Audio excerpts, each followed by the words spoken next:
최근 한국 사회의 키워드 중에 하나를 꼽으라면 아마 소통이라고 말할 수 있을 것입니다.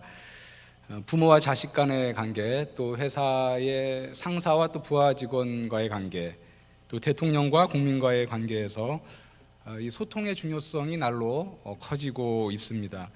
예전에 권위주의적인 그런 조직체에서는 상명하복의 방법으로 조직을 운영했다면 요즘은 조직의 운영에 있어서 소통함으로 그 효율성을 극대화하는 방향으로 나아가고 있는 것 같습니다.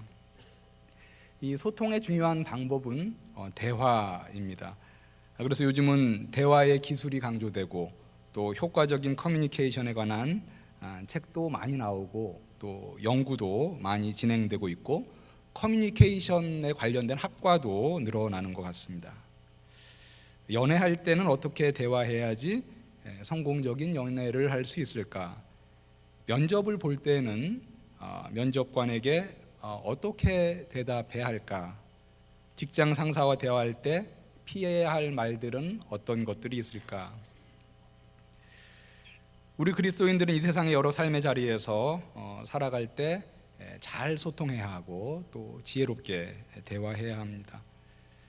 그런데 성도의 수많은 소통과 대화 중에서 가장 중요한 소통을 꼽으라면 하나님과의 소통이다, 이렇게 고민하지 않고 말할 수 있을 것입니다. 성도가 하나님과 소통이 잘 안 된다면 그것만큼 답답한 일이 없을 것입니다.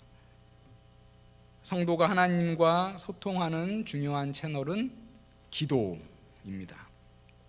오늘 우리가 읽은 본문은 하나님과의 대화, 기도에 대한 권면의 말씀을 주고 있습니다.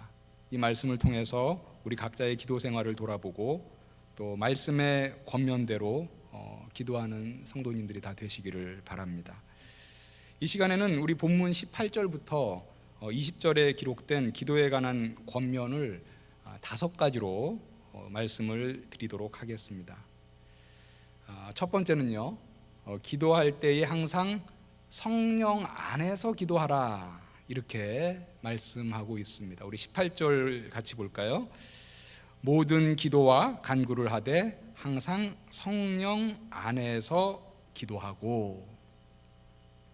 기도와 간구, 여기서 이제 간구는 개념상 기도의 동의어다, 이렇게 기도를 강조하기 위해서 2번 썼다, 이렇게 볼 수 있겠고요. 간구는 더 구체적으로 얘기하면 간청, 요청하는 거죠. 개념적으로 본다면 기도라는 큰 카테고리 안에 포함될 수 있는 개념이겠습니다. 기도에는 감사도 있고 찬양도 있고 고백도 있고 간구도 있겠죠. 그런데 기도할 때에 성령 안에서 기도하라, 이렇게 얘기하고 있습니다. 여러분들은 성령 안에서 기도하고 계신지 모르겠습니다. 성령 안에서 기도한다는 것은 어떻게 기도하는 것을 말하는 것일까? 이것은 첫째로요, 성령님의 뜻 안에서, 성령 하나님의 뜻 안에서 기도한다는 말씀입니다. 예수 그리스도를 우리의 주로 믿고 고백하는 우리 그리스도인들 안에는 성령님이 함께 하십니다. 우리가 인지하든 인지하지 못하든 성령님이 우리와 함께 계신데, 성령님의 뜻을 거슬러서 자신의 소욕대로 기도하는 것은 온당치 않습니다. 즉, 기도하고 우리가 간구할 때 이것은 성령님이 원하는 바가 아니고 자신의 욕심으로 기도하는 것이라고 생각이 들면 그러한 기도는 하지 말아야 한다라는 것입니다. 그래서 야고보서 4장 2절과 3절에서는 이렇게 말씀을 하고 있습니다. 너희가 얻지 못함은 구하지 아니하기 때문이요. 첫 번째, 너희들이 얻지 못함은 너희가 구하지도 않지 않았느냐라는 거죠. 그런데 구하여도 받지 못함은 정욕으로 쓰려고 잘못 구하기 때문이다. 한글 성경에서 정욕이라는 말이 우리 신약에서 주로 나올 때는 두 가지 중에 하나일 것입니다. 우리가 좁은 뜻으로는 성욕을 얘기하는 그런 문맥들이 있고요. 그 다음에 넓은 뜻으로는 탐욕, 욕심을 얘기할 때가 있습니다. 두 번째 뜻으로 더 많이 쓰이는 것 같습니다. 정욕이라고 우리가 성경에서 얘기할 때 여기서도 역시 두 번째 뜻, 우리의 욕심, 탐욕을 얘기합니다. 즉 우리가 열심히 구했는데, 열심히 기도했는데 받지 못한 것은 우리의 욕심으로 쓰려고 잘못 구했기 때문이다 라고 말을 하고 있습니다. 구하여도 받지 못함은 성령님의 뜻 안에서 기도했기 때문이 아니고 우리의 욕심으로 기도하였기 때문이다 라고 말하고 있습니다.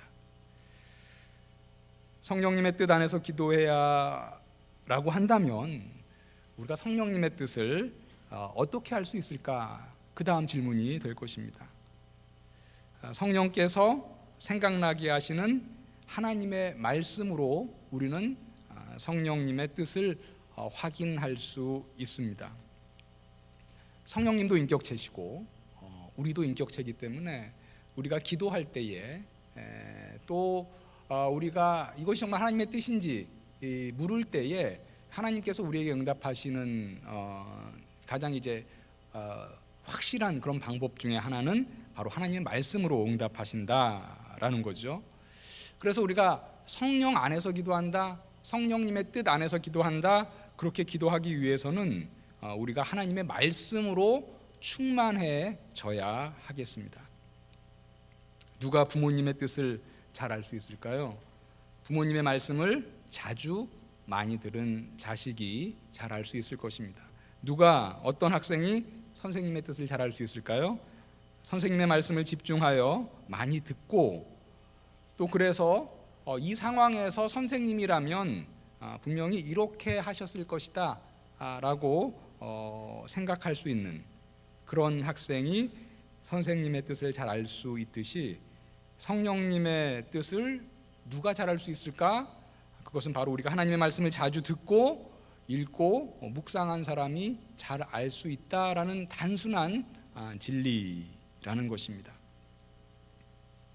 성령 안에서 기도하라 라고 했을 때 우리가 두 번째로 생각해 볼 수 있는 것은요, 성령의 도우심 안에서 기도하라, 이렇게 우리가 이해할 수 있겠습니다. 우리 그리스도인들 데살로니가 5장 17절 쉬지 말고 기도하라, 이 말씀 잘 알고 있습니다. 그런데 우리가 쉬지 말고 기도하라, 물론 쉬지 말고 기도하라는 것은 24시간 자지도 말고 먹지도 말고 기도하라, 그 말씀은 아니겠죠. 늘 우리는 생활에서 기도하는 마음으로 늘 하여튼 기도하라라는 그런 말씀입니다. 그런데 우리의 바쁜 일상 때문에 피곤하여 기도를 못할 때도 많고, 또 어느 때는 기도를 하려고 하는데 기도가 막힐 때도 많고, 무엇을 기도해야 할지 또 모를 때도 많고 그렇습니다. 그럴 때에 우리는 성령님께 어떻게 기도해야 할지, 무엇을 기도해야 할지 성령님의 도우심을 간구해야 합니다. 그래서 로마서 8장 26절에서는 이렇게 말씀하고 있습니다. 이와 같이 성령도 우리의 연약함을 도우시나니 우리는 마땅히 기도할 바를 알지 못하나 오직 성령이 말할 수 없는 탄식으로 우리를 위하여 친히 간구하심이니라. 우리가 너무 연약하여서 마땅히 기도할 바를 알지 못할 때 우리 안에 계신 성령께서 말할 수 없는 탄식으로 우리를 위하여 친히 간구하신다. 우리에게 얼마나 큰 힘이 되고 또 위로가 되는 말씀인지 모릅니다. 우리가 성령님께 기도를 도와주세요 라고 간구할 수 있을 뿐만 아니라, 그렇게 간구해야 할 뿐만 아니라 성령님께서는 연약한 우리를 위해 친히 간구하여 주신다라고까지 말씀해 주고 계십니다. 사랑하는 성도 여러분, 우리가 기도할 때에 여러분의 뜻대로 기도하지 말고, 여러분의 소욕대로 기도하지 말고 성령님의 뜻 안에서 기도하시고, 또 기도가 어려울 때면 성령님의 도우심 안에서 기도하시는 우리 성도님들 다 되시기를 바랍니다. 기도에 관한 두 번째 권면은요, 깨어 기도하는 것입니다. 18절에 말씀 앞부분을 다시 보면 이렇게 얘기합니다. 모든 기도와 간구를 하되 항상 성령 안에서 기도하고 이를 위하여 깨어 구하기를 항상 힘쓰며.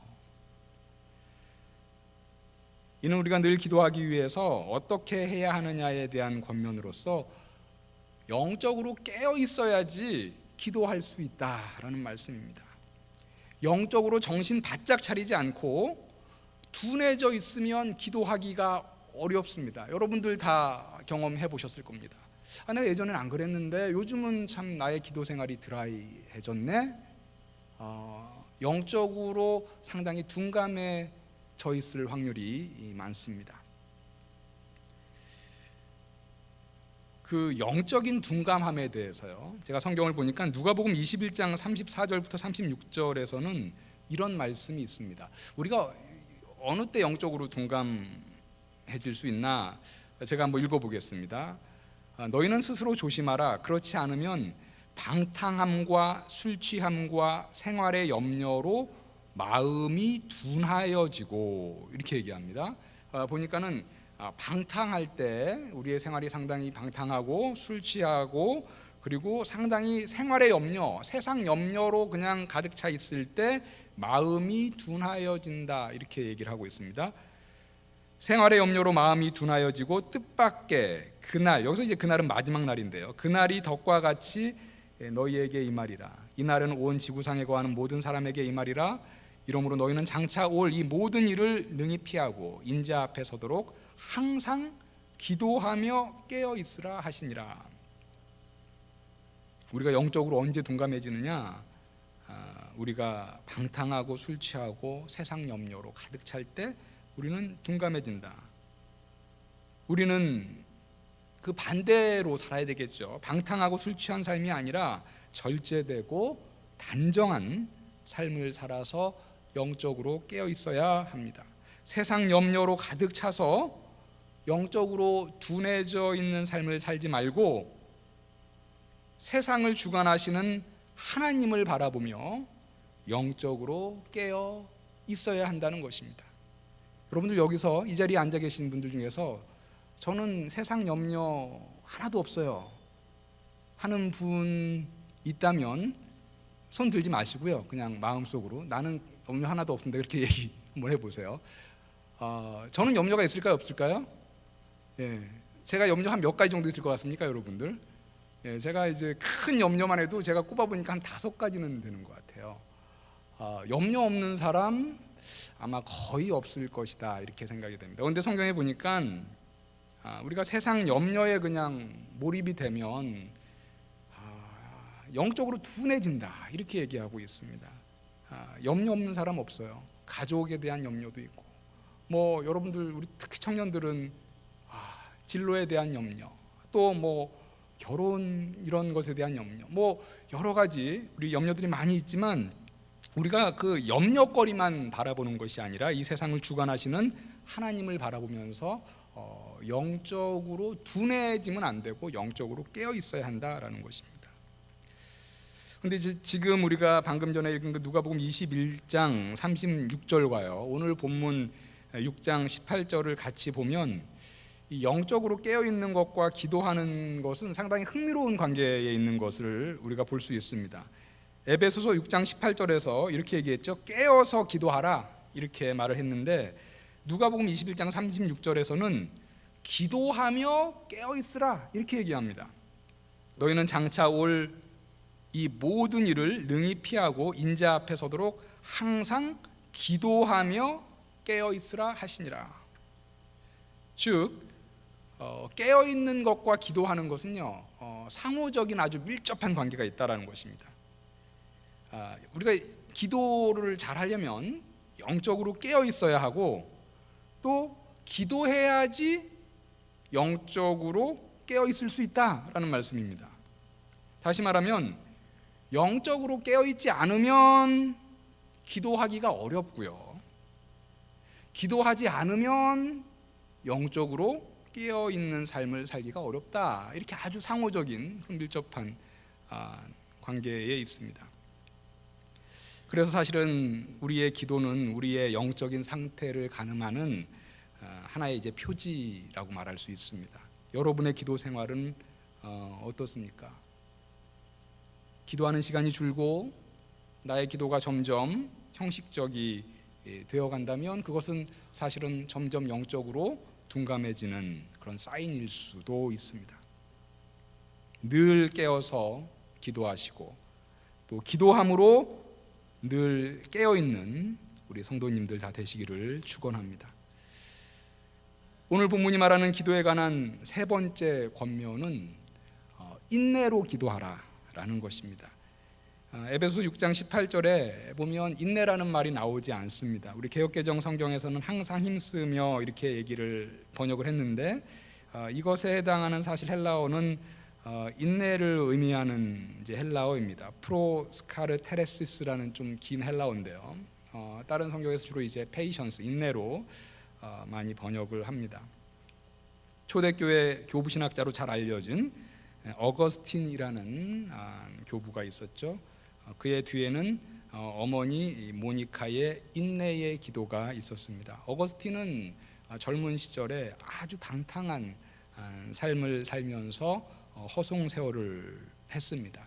상당히 긴 시간 동안 어머니는 자기 아들을 위해서 포기하지 않고 낭망하지 않고 인내로 기도하였고 결국은 하나님의 은혜 가운데 어거스틴이 회심하여 죽게 돌아올 뿐만 아니라 하나님은 그를 교회에 큰 선한 영향을 끼친 교부 신학자로 사용하였습니다.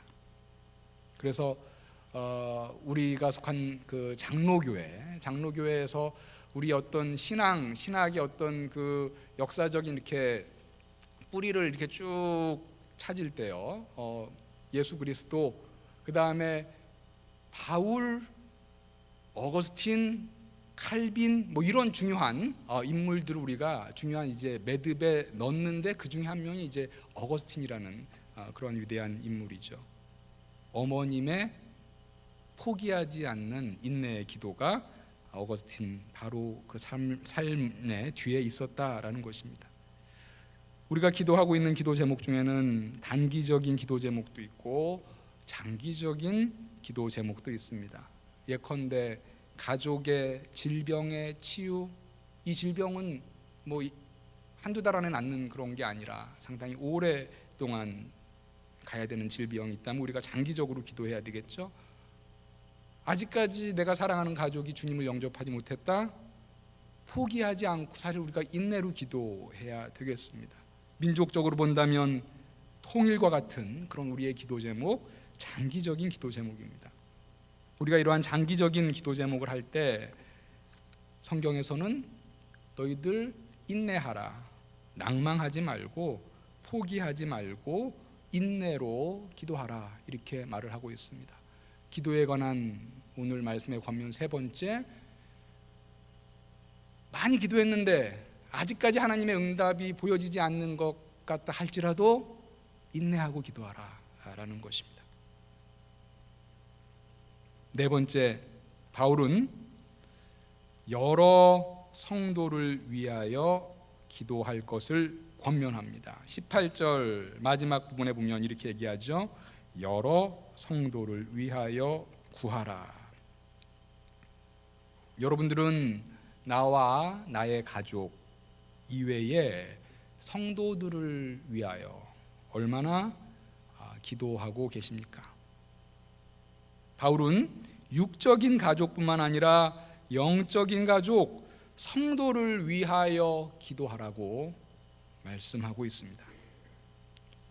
이 안에 있는 우리 성도들은 서로 간에 그리스도를 머리로 서로 간에 연결되어 지체가 있는 영적인 가족들입니다. 신앙이 성숙할수록 우리의 기도의 지평이 부채꼴처럼 확장되어 나가야 합니다. 나와 내 가족을 넘어서 우리 교회의 지체, 성도를 위하여 우리가 조금 더 기도의 폭을 넓혀가야 한다는 거죠. 영과 육이 연약한 성도를 위하여 우리가 중보해야 되고 도구해야 되고, 성도들은 또 서로 간에 소모임을 통해서, 구역 모임을 통해서, 순모임을 통해서 기도 제목도 나누고 그 나눈 기도 제목을 위해서 서로 간에 서로를 위해서 기도해야 합니다. 뿐만 아니라 우리 교회를 넘어서 열방의 성도들, 세계 각지에 핍박받는 그리스도인 또 선교사님들을 위해서도 우리가 기도해야 합니다. 성도를 위하여 구하라. 여러 성도를 위하여 구하라. 여러분들의 기도의 지평이 점점점 말씀을 따라서 넓어지는 성숙한 성도님들이 다 되시기를 바랍니다. 다섯 번째, 바울이 주는 기도에 관한 권면은요, 말씀의 사역자를 위해서 기도하라라는 것입니다. 19절을 잠깐 보시죠. 또 나를 위하여 구할 것은 내게 말씀을 주사 나로 입을 열어 복음의 비밀을 담대히 알리게 하옵소서 할 것이니. 바울은 자신의 생각, 자신의 말을 전하는 것이 아니라 하나님의 말씀을 전할 수 있도록 기도해달라 이렇게 부탁을 하고 있습니다. 내게 말씀을 주사, 하나님이 말씀을 내게 주셔서 바로 하나님이 주신 그 말씀을 나로 입을 열어 복음의 비밀을 담대히 알리게 하옵소서. 바울은 성경에 보니까 3층 천에도 다녀오고 영적인 체험도 상당히 많고 당대의 최고의 학자 가말리엘이라고 불리는 최고 학자의 문화생이기도 해서 지적으로도 매우 뛰어나고, 그래서 입만 열면 하나님의 말씀이 쉽게 자동적으로 나오지 않을까 생각할 수 있지만 그렇지 않았습니다. 바울은 말씀의 사역자로서 무슨 말씀을 전해야 할지 깨닫게 해달라고 성도들에게 기도를 부탁하고 있습니다. 우리가 지난번에 이제 에베소서 6장 10에서 17절 전신갑주에 대해서 생각해 볼 때 영적인 전쟁을 치를 때 공격용 무기가 하나가 있었죠. 바로 그것은 뭐였습니까? 성령의 검, 하나님의 말씀이었습니다. 여러분들, 영적인 전투에서 사탄이 두려워하는 것은 하나님의 말씀이고, 그래서 사탄이 방해하고자 하는 것은 하나님의 말씀이 바로 선포되는 것, 사탄은 어떻게 해서든지 그것을 방해하려고 할 것입니다. 따라서 사탄은 말씀의 사역자들을 넘어뜨리기 위해 힘을 쓰고 말씀의 정수가 바로 선포되지 않도록 힘을 쓰고 있습니다.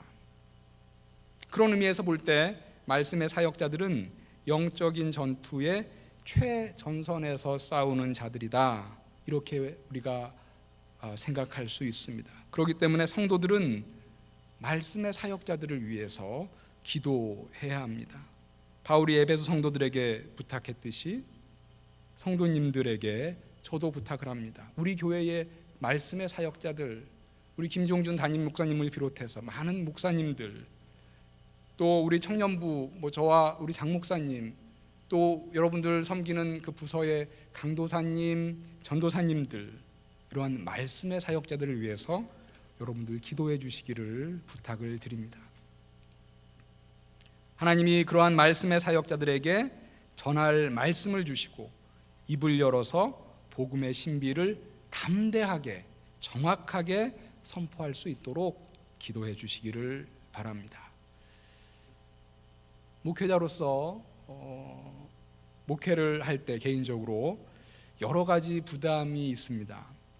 그렇지만 저뿐만 아니라 많은 목회자들이 하는 말 중에 역시 가장 큰 부담 중에 하나는 하나님의 말씀을 대언하는 설교의 부담입니다. 명설교가였던 고 한경직 목사님께서 은퇴하시기 전에 이런 얘기를 한 것을 들은 적이 있습니다. 예전이나 지금이나 내가 가장 두렵고 떨리는 것은 설교단에 올라가는 것이다. 아무리 설교를 많이 하고 베테랑 설교자라 할지라도 하나님의 말씀을 대언한다는 것 참으로 두렵고 떨리는 일입니다. 말씀으로 한국교회에 선한 영향력을 끼치셨던 고 옥하는 목사님도 이런 얘기를 하였습니다.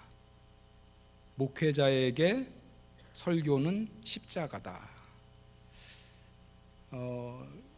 그만큼 져야 할 부담이 작지 않다라는 것이죠. 거룩한 부담을 지고 가야 합니다. 바라는 것은 여러 성도님들의 기도로 우리 교회의 말씀의 사역자들이 하나님께 말씀을 받아서 더욱 담대하게 전함으로 참으로 사탄이 우리 교회에 얼씬거리지도 못하고 우리 교회가 더욱더 말씀 위에 굳게 서 나가기를 축원합니다. 오늘 말씀을 정리하도록 하겠습니다. 여러분들의 하나님과의 소통의 상태는 어떻습니까? 어떻게 진단합니까? 소통하고 계십니까? 기도는 하나님과 소통하는 통로인데 바울은 오늘 본문에서 기도에 관한 소중한 권면을 주었습니다. 첫 번째, 사랑하는 성도님들, 기도할 때 성령 안에서 기도하시기를 바랍니다. 나의 소욕을 쫓아 기도하는 것은 아닌지 확인하시고 성령 하나님의 뜻 안에서 기도하시길 바랍니다. 기도가 안 되고 기도할 힘조차 없을 때 성령님께 도움을 구하시고 지금도 말할 수 없는 탄식으로 여러분을 위해 간구하시는 성령님의 도우심 안에서 또 계속 기도하시길 바랍니다. 둘째로, 이 세상의 즐거움과 가치를 쫓느라 또 이 세상의 염려로 인하여 영적으로 둔하여지지 말고 영적으로 늘 깨어서 기도하시고 또 기도함으로 영적으로 늘 깨어 계신 성도님들이 되시기를 바랍니다. 이번 주가 특별히 우리 고난 주간이죠. 우리가 예수 그리스도의 고난을 특별히 이 기간 동안 우리가 집중적으로 묵상하고 기도하는 때입니다. 그래서 우리 교회에서도 이번 주 특별 새벽기도, 고난 주간 특별 새벽기도를 일주일 동안 갖습니다. 그래서 여러분들 특별히 이번 주에는 평소에 새벽기도 많이 못 나오시는 분들도 마음을 굳게 먹으시고 한번 이 특별 새벽기도에 이렇게 다 같이 동참하시는 여러분들 되길 바랍니다. 세 번째, 기도가 잘 응답되지 않는 것처럼 느껴질지라 할지라도 포기하지 말고 믿음을 가지고 인내하라고 오늘 말씀 권면하고 있습니다. 그리고 네 번째, 여러분들의 기도의 지평을 넓혀서 나와 내 가족을 넘어서 서로 연결되어 있는 지체된 성도들을 위하여 기도하라, 이렇게 말을 하고 있습니다. 우리 교회 안에 성도 간의 기도가 더욱더 충만하여져서 영적인 교제가 참으로 충만한 우리 꽃동산 교회, 또 꽃동산 교회 청년부가 되기를 간절히 기원합니다. 그리고 마지막으로 말씀을 맡은 말씀의 사역자, 우리 교회로 하면 목사님과 강도사님과 전도사님들을 위해서 여러분들 기도해 주시길 바랍니다. 하나님께서 말씀의 종들에게 전해야 할 말씀을 알려주시고 또 그 말씀을 가감없이 담대하고 지혜롭게 전할 수 있도록 그렇게 기도해 주시기를 바랍니다. 오늘 들은 이 권면을 따라서 하나님과 여러분들 더욱더 긴밀하게 소통하고 하나님과의 교제가 더욱더 풍성하여지는 우리 사랑하는 꽃동산의 모든 성도님들 다 되시기를 주님의 이름으로 간절히 축원합니다.